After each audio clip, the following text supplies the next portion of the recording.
16 de septiembre de 2006, Ciudad de México. En el corazón del Zócalo, miles de personas observan el desfile militar más grande del año. El comandante de la columna es el general Juan Alfredo Oropeza Garnica, director de la industria militar y señalado como el próximo secretario de la Defensa Nacional. Pero ese día no solo se celebraba la independencia de México. Ese día, el ejército presentaba un nuevo símbolo de soberanía. Un rifle inusual, moderno y con aspecto futurista. Lo portaban los Gafes, las fuerzas especiales. Era el FX-05 Hucoat, el primer fusil de asalto diseñado y fabricado en México. Un proyecto liderado con orgullo por el general Oropeza.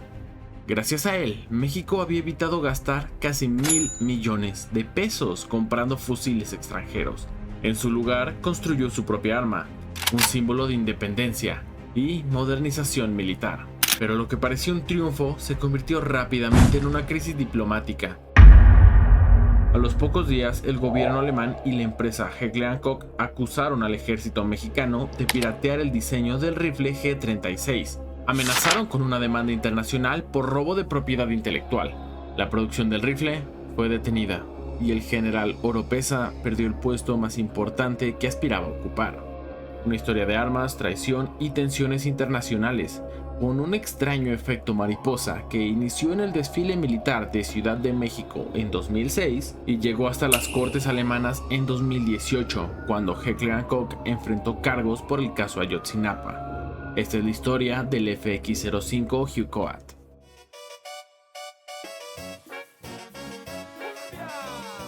A finales de los años 70, el ejército mexicano entendió que estaba peleando una guerra moderna con armas del pasado.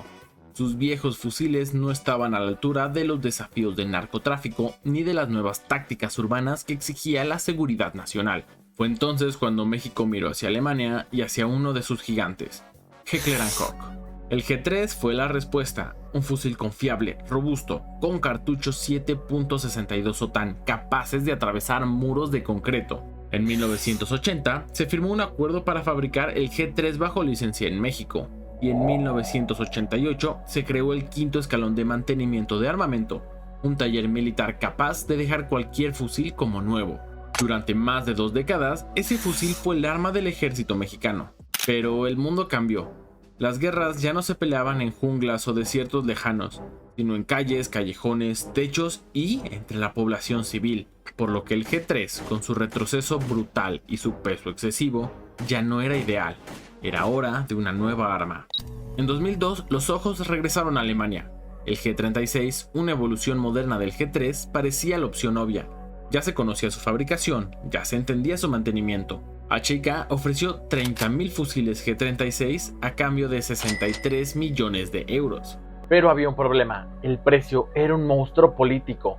Estamos hablando de casi 1,000 millones de pesos. Y entonces alguien dentro de la Sedena hizo la pregunta que cambiaría todo. ¿Y si dejamos de comprar y empezamos a crear? Así nació en silencio uno de los proyectos más ambiciosos en la historia militar de México.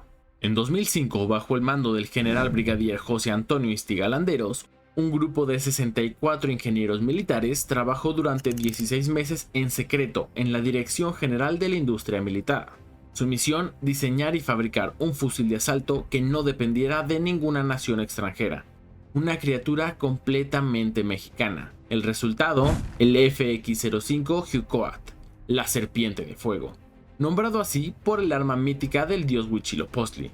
Y no solo era un símbolo, era un rifle real, funcional y adaptado a la nueva guerra. Dispara munición 5.56 OTAN, que es más ligera, manejable y por supuesto más económica que el 7.62 que dispara el G3. Tiene una cadencia de hasta 850 disparos por minuto, con una velocidad de disparo inicial de 920 metros sobre segundo. Su alcance efectivo es de 800 metros, por supuesto con una mira adecuada para una distancia tan larga, y su cargador es de 30 cartuchos, 10 cartuchos más que el estándar del G3. Estaba hecho a la medida del soldado mexicano. Literalmente se tomaron en cuenta las medidas de altura y largo de los brazos de los soldados para que el fusil fuera adecuado para todo el ejército. Y lo más importante, el ahorro fue brutal. De los 900 millones que había en el presupuesto alemán, únicamente se gastaron 84 millones de pesos en el desarrollo y producción del Hucoat, menos del 10%. Por fin, México tenía su propio fusil de asalto, y el hombre al mando de todo esto, el que se convertiría en su rostro público, era el general Juan Alfredo Oropeza Garnica, un líder respetado, disciplinado y ambicioso. Era el favorito para convertirse en el nuevo secretario de la Defensa Nacional con la llegada de Felipe Calderón a la presidencia. No era una suposición. En el ejército existió una tradición no escrita. El general que dirigía el desfile militar del 16 de septiembre del último año de un sexenio era casi siempre el próximo secretario de la defensa. Y Oropeza estaba ahí, al frente del desfile del 2006, con el FX en las manos de sus soldados gafe. Era su presentación en sociedad, un acto de poder, una declaración de independencia, y también, sin que él lo supiera, el inicio de su caída. Porque debajo del orgullo y el postureo algo no estaba bien. La producción no cumplió la meta. Solo se entregaron 30% de los 30,000 rifles prometidos. Los cargadores de polímero se rompían al abastecerlos por completo, y pequeñas caídas podían inutilizarlos. Pero eso era solo la punta del iceberg. Días después del desfile, la noticia explotó como una granada dentro de la Sedena. Heckler & Koch amenazaba con demandar al gobierno mexicano. Los alemanes alegaban que el FX-05 no era una creación original, sino una copia ilegal de su G-36. El teléfono sonó en la Dirección General de la Industria Militar. Del otro lado de la línea, una voz firme y formal hablaba en perfecto inglés con acento alemán. Estamos evaluando una posible violación de propiedad intelectual. El FX-05 parece ser una copia del G-36. La advertencia venía de lo más alto de Heckler & Koch. Lo que debía ser una celebración patriótica para México se transformó en un escándalo internacional. Una carta, una amenaza y una bomba diplomática. Oficialmente, la queja llegó el 19 de octubre de 2006, un mes después del desfile. El gobierno alemán entregó una nota diplomática solicitando explicaciones formales. ¿Cómo era posible que México hubiera fabricado un rifle tan parecido al G-36 sin pagar licencias? La amenaza era clara. HK estaba considerando demandar a México. La acusación no era menor. La empresa alemana exigía una compensación millonaria por el uso indebido de su diseño, y el caso podría escalar hasta cortes internacionales. En el peor de los escenarios, México tendría que destruir todos los rifles que había fabricado hasta ese momento, pagar regalías retroactivas por los rifles fabricados y cerrar su nueva industria de armas nacionales. La tormenta mediática fue inmediata. El general Oropeza, que hasta ese momento era considerado el heredero natural para la Secretaría de la Defensa, fue removido del ojo público. Lo que debía ser su consagración se convirtió en su tumba profesional. El escándalo fue tan grave que en noviembre de 2006, la producción del FX-05 fue detenida completamente por órdenes superiores. Nadie más lo fabricaría, al menos no hasta que se resolviera la amenaza legal. Y con Oropeza fuera del juego, el camino quedó libre para otro general con menos manchas mediáticas, Guillermo Galván Galván, quien fue nombrado secretario de la Defensa al inicio del gobierno de Calderón. Pero algo no cuadraba del todo. En lugar de presentar una demanda inmediata, HK solicitó una inspección técnica. El 1 de febrero de 2007, dos ingenieros alemanes llegaron a México, escoltados por diplomáticos y personal de Sedena. Querían revisar personalmente el FX pieza por pieza. Durante horas, en un laboratorio militar, los alemanes desarmaron el rifle. Medían, comparaban, fotografiaban. A su lado, ingenieros mexicanos los observaban sin decir una palabra. Sabían lo que estaba en juego. El veredicto llegó esa misma tarde.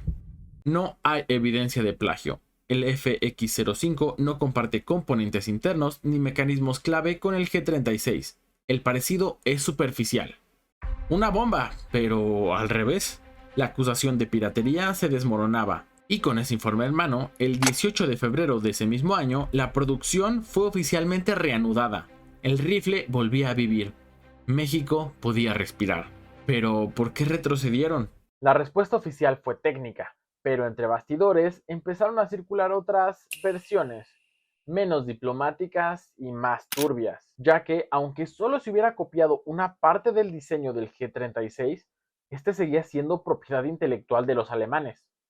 ¿O no? Pues la patente clave del G36, donde está registrado su forma, había caducado en 2004, porque HK no pagó la renovación de los derechos en Estados Unidos, uno de los mercados más importantes para la protección de propiedad intelectual. Legalmente, México podía usar el diseño base, siempre y cuando no copiara elementos únicos aún protegidos. Es decir, HK no podía ganar esa demanda. Entonces, ¿por qué toda la amenaza? ¿Un simple error de cálculo? ¿Presión diplomática? ¿O es que acaso había algo más? Algunos investigadores y periodistas sostienen una hipótesis más inquietante. ¿Y si HK sabía que no podía demandar, pero usó la amenaza para negociar en las sombras? Poco después del escándalo comenzaron a aparecer armas de HK en manos de policías estatales y municipales, especialmente modelos como el G36 y el MP5. No eran donaciones, eran ventas directas con intermediarios autorizados. ¿Fue esta una especie de trato bajo la mesa? ¿México conservaba su rifle a cambio de comprar otras armas para otras fuerzas? Esto no está confirmado, pero las fechas, contratos y decisiones tomadas hacen que más de uno levante una ceja. Claro, esto es solo una teoría de conspiración, pero en el mundo del tráfico de armas, las conspiraciones no siempre son teorías. Aunque HK nunca presentó la demanda, las armas alemanes empezaron a aparecer donde no debían.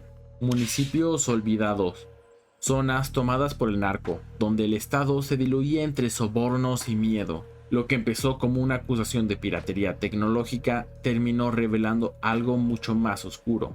Una cadena de decisiones, silencios y complicidades que años después llevaría a Heckler & Koch no a demandar a México, sino a defenderse ante los tribunales de su propio país. El motivo: Ayotzinapa.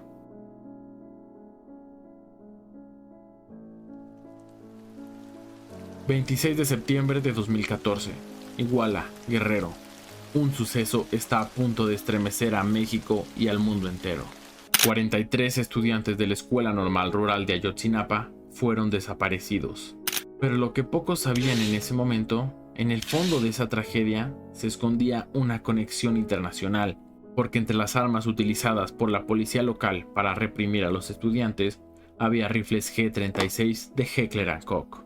Armas alemanas en manos mexicanas, en un estado donde nunca debieron estar. Verás, desde el año 2000 Alemania tiene severas restricciones para la exportación de armas. Por ley, los fabricantes alemanes no pueden vender armas a países con altos índices de violencia, represión estatal o corrupción constitucional. México está en esta lista, parcialmente. El gobierno alemán había autorizado las ventas únicamente si las armas no eran enviadas a 4 estados particularmente conflictivos: Chiapas, Chihuahua, Jalisco y Guerrero. Sin embargo, ahí estaban los G36 en Iguala durante la noche de Ayotzinapa.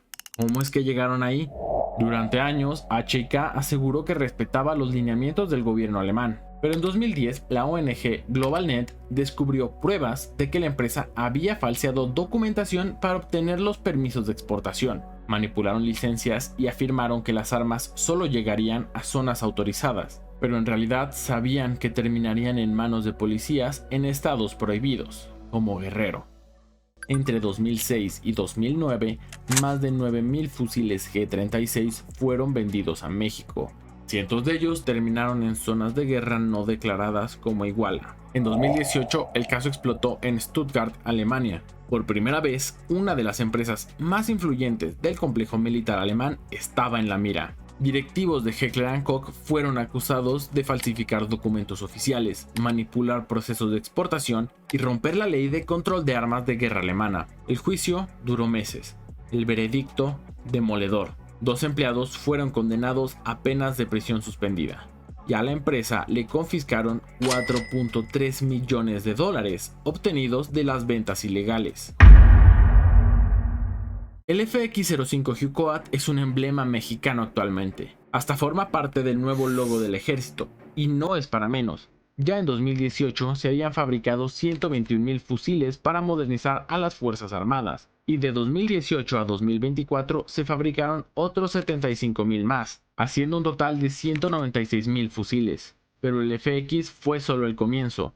pues la familia Hyokoat ha crecido mucho durante estos últimos 20 años. Ya existe el LX-12, que es un aditamento de lanzagranadas calibre 40 milímetros, y la subametralladora SAX-200, que sustituirá a los MP5. También se encuentran en desarrollo la PMX, que será una pistola para oficiales, un fusil de precisión calibre 50 y hasta una ametralladora giratoria para sistemas de defensa en los blindados. Definitivamente, la industria militar mexicana sigue creciendo y no parece detenerse pronto. La guerra contra el narco tampoco tiene fecha para detenerse, y la industria militar no puede quedarse atrás, sobre todo ahora que la DEA publicó su evaluación nacional de la amenaza de las drogas y muestra cómo todos los estados de México tienen la presencia de al menos un cártel poderoso. Si quieres conocer cómo está el mapa actual del narcotráfico en México, haz clic en la imagen.